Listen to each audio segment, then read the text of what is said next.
Hola, me llamo Francesca Sarmiento López. Hoy voy a hablar del teorema fundamental del cálculo, la parte 1, la parte 2 de este teorema.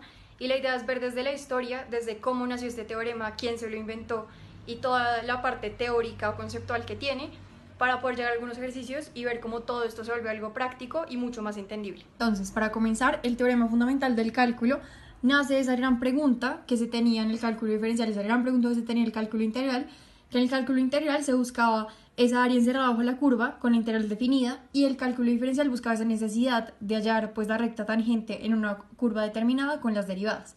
Sin embargo, varios matemáticos se preguntaron las relaciones que tenían estas dos, digamos, definiciones, estos dos descubrimientos, como Arquímedes, Cavalieri, Fermat, Isaac Barrow, quien fue profesor de Newton, llegó a que esto tenía cierta relación y que eran operaciones que estaban relacionadas, pero no llegaron ninguno de estos a digamos, una definición como tal formal. Cauchy y Riemann llegaron a aproximaciones más cercanas, pero no del todo. Riemann llegó a que a partir de límites nos aproximamos al valor de una integral, llegó a las sumas de Riemann, a las integrales de Riemann, y pues bueno, con todo esto también podemos aproximarnos a lo que es esa integral definida. Pero quienes descubren finalmente el teorema fundamental del cálculo y descubren que hay una relación entre integración, diferenciación y que son operaciones inversas son Leibniz y Newton.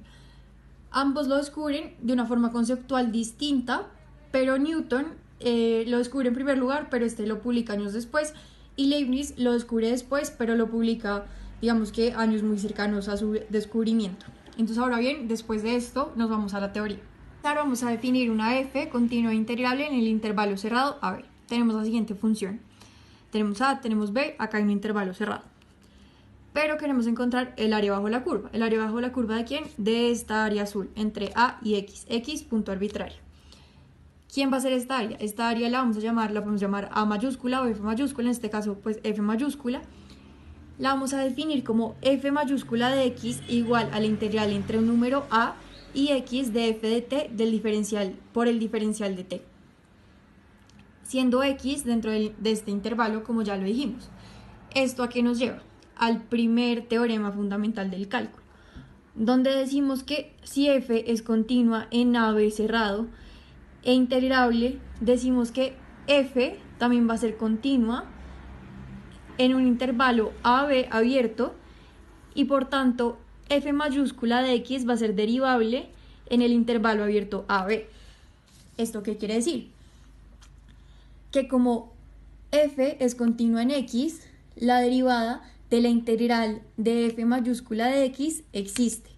Es decir, la derivada de la integral f de x es igual a f de x. A ver, dos ejemplos sencillos. En primer lugar, tenemos la función g de x es igual a la integral entre 4 y x de seno de t de dt. En primer lugar, ¿quién es nuestra función? Seno de t. Entonces, nuestra derivada va a ser igual a la función, que es seno, evaluado en x, por la derivada, que va a ser 1. Por otro lado, tenemos w de x es igual a la integral entre 7 y x a la 2 de coseno de t de dt. ¿Quién va a ser la derivada? La derivada va a ser nuestra función, que es coseno, con nuestro límite superior, que va a ser x a la 2, por la derivada. ¿La derivada de quién? La derivada de nuestro límite superior, es decir, x a la 2, que va a ser 2x. Lo que nos dice el segundo teorema fundamental del cálculo es que si tenemos una función que va a ser integrable en un intervalo cerrado AB y que posee una primitiva, una antiderivada, donde decíamos que f' va a ser igual a f dentro de ese intervalo cerrado, entonces la integral entre a y b de f de x por el diferencial de x va a ser igual a f mayúscula de b menos f mayúscula de a. Veamos un ejemplo. Tenemos la integral entre 0 y 1 de x a la 2. En primer lugar, buscamos la antiderivada. ¿Quién va a ser la antiderivada de x a la 2? Va a ser x a la 3 sobre 3 evaluado entre 0 y 1. Como hemos visto en la definición del segundo teorema fundamental del cálculo, esta integral va a ser igual a la antiderivada evaluada en a menos la antiderivada evaluada en b. Entonces ya tenemos nuestra antiderivada, que es x a la 3 sobre 3. Esto va a ser igual a 1 a la 3 sobre 3 menos 0 a la 3 sobre 3, porque estamos evaluando entre 1 y 0. Listo. ¿Y esto cuánto nos da? 1/3. Un último ejercicio. Entonces tenemos la integral entre menos c a la x y a la x de coseno de t cuadrado de dt. Entonces lo que hacemos es que nuestra función es coseno de t cuadrado, reemplazamos coseno de e a la x cuadrado por e a la x, quien es su derivada, menos coseno de menos e a la x al cuadrado por menos e a la x, su derivada.